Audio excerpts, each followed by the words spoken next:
book lovers. Okay, so I'm going to be implementing a new feature on my channel every Thursday that's called Throwback Thursday book reviews. Now, basically, what I'm going to do is I'm going to take a book that I've read either when I was younger, a few years ago, or even just a year ago, and I'm going to randomly pick one and I'm going to review it. And I got this idea because I was just looking at my bookcase and I saw a whole bunch of books that I've read in the past or when I was a teenager or younger, and I was like, man, this was such a great book. And I know that I talk about either a lot of popular books or just books that have come out recently, so I really want to feature these books that I fell in love with in the past and just share them with you guys so that hopefully you can find maybe a new book that you haven't read yet, or if you've read this book, we can, you know, talk about our love together. Let's get started for today's Throwback Thursday. When I awoke, dear, I was mistaken.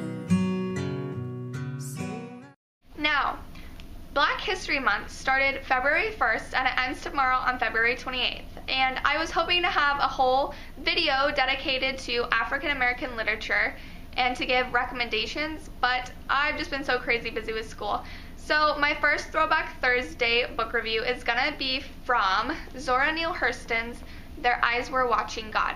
Now, Zora Neale Hurston is a classic writer, so this is a book that falls under the classic literature. And I bought this book at a thrift store for $1, and I don't know if you can tell, but they wrote on it the price, and that bothers me. So, I hope you can't see it. And anyways, so I bought this at a thrift store because I had heard of Zora Neale Hurston before, but I had never read anything by her. So when I saw this, I grabbed it. And I read it about, I think, a year ago in 2013. It was like early 2013. After I read it, I was just like, wow, that book was amazing. I've never read a book that just kind of like took me aback, and it really made me think about not only my present situation, but really about what I've been going through. I'm 24, even if I don't look like it. I'm 24, so basically this book is about a young lady, and she grows up into a woman, and it's pretty much her journey, and I'll read you the synopsis in a minute, but just reading this book really made me think about my past and just my journey from, you know, a young girl to being a young adult. And it was quite beautiful to read. And I'm going to read you the synopsis because I feel like it will give you a better view of what this book is about than if I just kind of said it myself. So bear with me as I read the synopsis to you. Their Eyes Were Watching God is an enduring Southern love story sparkling with wit, beauty, and heartfelt wisdom, told in the captivating voice of a woman who refuses to live in sorrow, bitterness, fear, or foolish romantic dreams. It is the story of fair-skinned, fiercely independent Janie Crawford and her evolving selfhood through 3 marriages and a life marked by poverty, trials, and purpose. Basically, Janie Crawford gets married young for reasons that I won't tell you, so you can discover it on your own. But she has to get married when she's young, and basically she realizes that she's married and she can't do anything. You know, she, I believe, is 16 when she gets married. Don't quote me on that. But so she's really young, and she realizes she hasn't experienced anything in life, and she kind of feels trapped.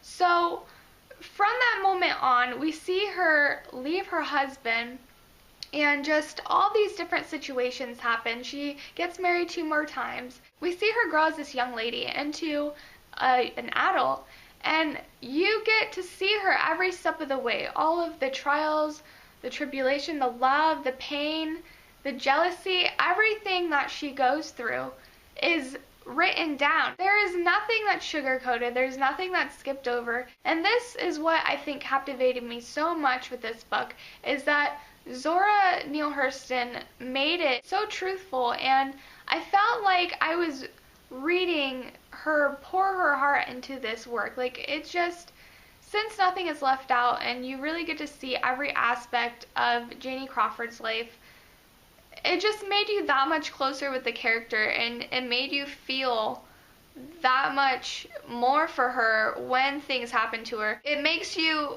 like really one with the character. I know in other stories, you know, it's like you really get to know the character and everything, but in this book, like, I really did get to know Janie Crawford, and I really got to know her story, so that by the end of it, I was right there with her, and I was, you know, cheering her on, and I was just like, for something, you know, whatever happens in the end, I was right there with her, and that to me was really special, because I don't feel like with other novels I've read, I get that close to a character as I did with this book. And so I definitely believe that this is a classic that you should put up on your list and that everybody should read. I mean, it deals with so many different topics, like so many different issues. It's 193 pages. That's it. Most books I read are 300 pages or more. So it was 193 pages, and it took all these different elements in that short amount of time, and she did it to me perfectly. Like, I was surprised at how much she was able to fit in that little time. That's why she's called a true literary wonder. And I could gush on about this book forever, but one thing I will point out is that it is written in slang. It's in the South, so it's written in slang. This was written, I believe, in the 1930s. So you have that old slang that might be a problem for some if you're not used to reading that. So if you are reading this and you have trouble, I just recommend just going online and looking up the book and how to read through it, because once you get a hang of it, you'll have no problem. And I definitely think that you shouldn't be deterred from reading this because of the slang either. Slang is what makes it really awesome too, is it's written in that old style, and you just really get a sense of how things were back then. And I'll wrap up. I don't want to talk about a lot of what goes on in the story, because I really feel like everybody should read this and have their own personal journey with it. It's one of those books that I don't want to taint your perspective on it. I want you guys to read it and to come up with your own conclusions on how you feel, to, you know, because like I said, this book really made me reflect on my past and like growing from a young lady to a young adult. And I just want you guys to have that experience too. And even guys, like, totally read this book. Like, it's not just for women. Like, I think guys would love this book also. There's a lot of parts in here that deal with relationships, and not just women go through relationships, guys do too. So I really recommend this book for everybody. And yeah, so there you go. This is my Black History Month recommendation for African American literature. So that's the new feature, guys. I hope you come back next Thursday to see what book I picked to talk about. If you like this new feature, let me know down below. And if you've read this book, let me know and tell me what you thought of it, because everybody has their opinions, and I love to hear everybody's point and take on what I read. So yeah, if you like this video, please subscribe so that you can get notified for all my other Throwback Thursday book reviews. Thank you guys for watching. I'll see you really soon.